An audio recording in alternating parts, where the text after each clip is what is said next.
Hello friends, मैं शुभ कुमार आप सभी को एनसीईआरटी के घर पे स्वागत करता हूं। दोस्तों, आज हम बात करने वाले हैं क्लास 9 का हिस्ट्री चैप्टर 4 का वैसे एमसीक्यू जो आपके आने वाले जेक के एग्जाम हो चाहे और कोई कॉम्पिटिटिव एग्जाम हो उसमें बहुत ज्यादा इंपॉर्टेंट बनने वाले हैं। तो चैप्टर 4 क्या है हिस्ट्री का? तो चैप्टर 4 है वन्य समाज और उपनिवेशवाद।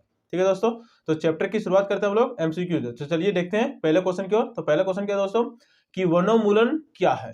सिंपल सा क्वेश्चन क्या है दोस्तों कि वनोन्मूलन क्या है।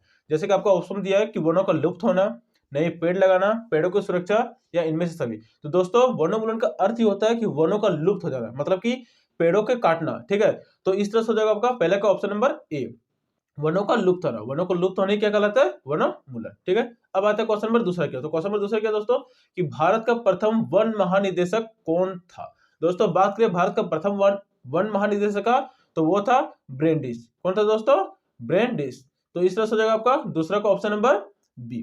अब आता है क्वेश्चन नंबर तीसरा की ओर। तो क्वेश्चन नंबर तीसरा क्या दोस्तों कि भारतीय वन सेवा की स्थापना कब हुई थी। तो दोस्तों बात करें भारतीय वन सेवा की स्थापना तो ये हुआ था आपका 1864 ईस्वी में और इसको लागू किया गया 1865 ईस्वी से। तो सिंपल सा अगर क्वेश्चन पूछेगा आपको कि भारतीय वन सेवा की स्थापना कब हुई थी तो ये हुई थी 1864 में। तो इस तरह से हो जाएगा आपका तीसरा का ऑप्शन नंबर ए।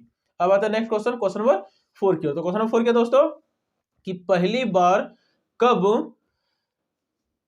कब भारतीय वन अधिनियम लागू हुआ। दोस्तों क्या बात बोल रहा है कि पहली बार भारतीय वन अधिनियम कब लागू हुआ तो यह हुआ था 1865 में। बना था 1864 में, स्थापना कब हुआ था 1864 में, लेकिन भारतीय वन अधिनियम लागू कब हुआ तो 1865 में। तो इस तरह से हो जाएगा आपका चौथा का ऑप्शन नंबर डी। अब आता है नेक्स्ट क्वेश्चन, क्वेश्चन नंबर 5 की ओर। तो क्वेश्चन नंबर 5 क्या है कि झूम खेती को निम्न में से किस नाम से जाना जाता है। दोस्तों बात करें झूम खेती का तो झूम खेती को भारत में उत्तर पूर्वी राज्यों में झूम खेती बोला जाता है। झूम खेती को बहुत सारा नाम है। ठीक है, स्थानांतरित खेती है, घुमंतू खेती है, स्लैश एंड बर्न खेती भी बोलते हैं और अलग अलग देशों में इसका अलग अलग नाम भी है, मेल्पा और जगह बहुत सारा नाम है। तो ये सिंपल सा क्वेश्चन क्या पूछा कि झूम खेती को निम्न में से क्या कहा जाता है। तो ऑप्शन क्या दिया? अस्थायी खेती, सीढ़ीनुमा खेती, घुमंतू खेती या इनमें से सभी। तो दोस्तों बात करें झूम खेती का तो इसको हम लोग घुमंतू खेती बोलते हैं। मतलब क्या होता है इसमें लोग जो होते हैं निवासी वो एक जगह से दूसरी जगह जंगल में घूम घूम के खेती करते हैं। एक जगह साफ कर लेते हैं जंगल, वहां पे काट उठ के फिर उसको जला देते हैं, फिर वहां पे खेती करते हैं 1-2 साल, फिर उस जगह को परती छोड़ देते हैं और फिर नेक्स्ट जगह पे वो चले जाते हैं। तो वो घूम घूम कर खेती करते हैं, इसी को बोलते हैं झूम खेती या बोले तो घुमंतू खेती। इस तरह से हो जाएगा आपका पांचवा का ऑप्शन नंबर सी। अब आता है क्वेश्चन नंबर 6 की ओर। तो क्वेश्चन नंबर 6 क्या है दोस्तों कि 1880 से 1920 के बीच खेती योग्य भूमि के क्षेत्रफल में कितने लाख हेक्टेयर की वृद्धि हुई।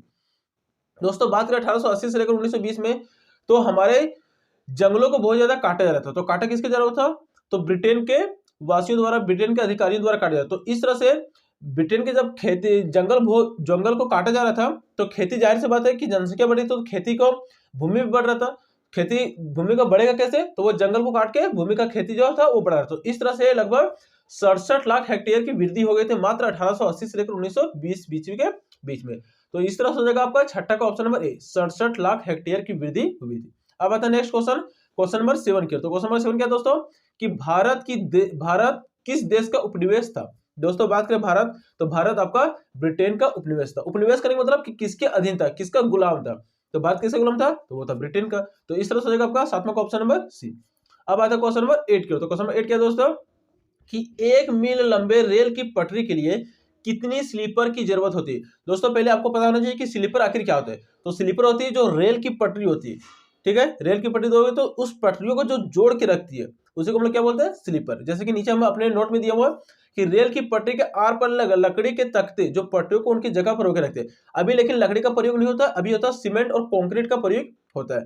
ठीक है, तो इस तरह से हो जाएगा। सातवां क्या बोल रहा था, सॉरी क्वेश्चन नंबर 8 में क्या बोल रहा था कि 1 मील लंबे रेल की पटरी के लिए कितनी स्लीपर की जरूरत होती है। तो वो आपकी 1760 से लेकर 2000 स्लीपर की जरूरत पड़ती थी उस टाइम पे, जब ब्रिटिश शासन यहाँ पे था और रेल का निर्माण हो रहा था उस टाइम पे। तो आठवां हो जाएगा आपका ऑप्शन नंबर ए। अब आता है question number next 9 number question. 9 number question क्या दोस्तों कि इंपीरियल फॉरेस्ट रिसर्च इंस्टीट्यूट की स्थापना कहाँ हुई थी। सिंपल सा क्वेश्चन क्या कि इंपीरियल फॉरेस्ट रिसर्च इंस्टीट्यूट की स्थापना कहाँ हुई थी। ये हुई थी आपका देहरादून में। तो ये हो जाएगा 9वां का ऑप्शन नंबर आपका सी। अब आता है क्वेश्चन नंबर 10 है इंपीरियल फॉरेस्ट रिसर्च इंस्टीट्यूट की स्थापना कब हुई थी। तो ये हुई थी आपका 1906 ईस्वी में। कब हुई थी? 1906 ईस्वी में। अब आता है क्वेश्चन नंबर 11 की ओर। तो क्वेश्चन नंबर 11 क्या दोस्तों कि भारत में कौन सा अंग्रेज अधिकारी बाघ के शिकार के लिए प्रसिद्ध था। तो दोस्तों बात करें जो अधिकारी था अंग्रेज का, वो अधिकारी था जॉर्ज जूल, जिसने अकेले लगभग 400 से अधिक बाघों को क्या किया था, वो अकेले शिकार किया था भारत के जंगलों से। तो 11वां कौन जगह option, option number A George joule, जो बाघ के शिकार के लिए क्या था, ज्यादा प्रसिद्ध था। अब आते हैं नेक्स्ट क्वेश्चन, क्वेश्चन नंबर 12 की ओर। तो क्वेश्चन नंबर 12 क्या दोस्तों, कि वनों को कितने भागों में बांट दिया गया था। तो दोस्तों बात करें जब वन अधिनियम आया था तो उस टाइम पे वनों को 3 भागों में बांटा गया था, आरक्षित वन, सुरक्षित वन और ग्रामीण वन। ठीक है, अब आते हैं नेक्स्ट क्वेश्चन, क्वेश्चन नंबर 13 की ओर। तो क्वेश्चन नंबर 13 क्या दोस्तों, कि संथाल परगना विद्रोह में कौन शामिल थे। दोस्तों बात करें संथाल परगना में, तो इसमें कौन कौन नेता शामिल थे, जैसे कि आपका ऑप्शन दिया सिद्धू, दूसरा ऑप्शन दिया कानू, तीसरा ऑप्शन दिया बिरसा मुंडा और डी ऑप्शन दिया दोनों ए और बी। तो दोस्तों बात करें संथाल परगना में, तो संथाल परगना में सिद्धू, कानू और चांद भैरव, ये चारों आपस में भाई थे और ये चारों ही विद्रोह में शामिल हुए थे। तो इसमें चांद भैरव को तो ऑप्शन नहीं दिया, लेकिन क्या हो जाएगा आपका सिद्धू और कानू दोनों। तो इस तरह से हो जाएगा आपका 13वां ऑप्शन नंबर डी, दोनों ए और बी। अब आते हैं क्वेश्चन नंबर 14 की ओर।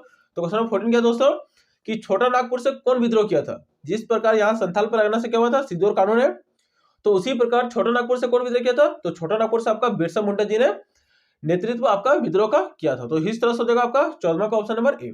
अब आता है नेक्स्ट क्वेश्चन, क्वेश्चन नंबर 15 क्या। तो क्वेश्चन नंबर 15 क्या दोस्तों, कि आंध्र प्रदेश में किसी वन नीति के खिलाफ, किसने वन नीति के खिलाफ विद्रोह किया। तो दोस्तों बात करें आंध्र प्रदेश में, सबसे पहले क्या हुआ कि संथाल परगना में सिद्धू कानू, ठीक है, छोटा नागपुर में बिरसा मुंडा। अब आंध्र प्रदेश में किसने किया था, तो ये किया था अल्लारू सीतारमन जी ने। तो इस तरह से हो जाएगा आपका 15वां का ऑप्शन नंबर सी। अब बात करते हैं क्वेश्चन नंबर 16 की। तो क्वेश्चन नंबर 16 क्या है, कि जावा किसका उपनिवेश था। दोस्तों बात करें जिस प्रकार भारत आपका ब्रिटेन का उपनिवेश था, तो क्या बोला कि जावा किसका उपनिवेश था।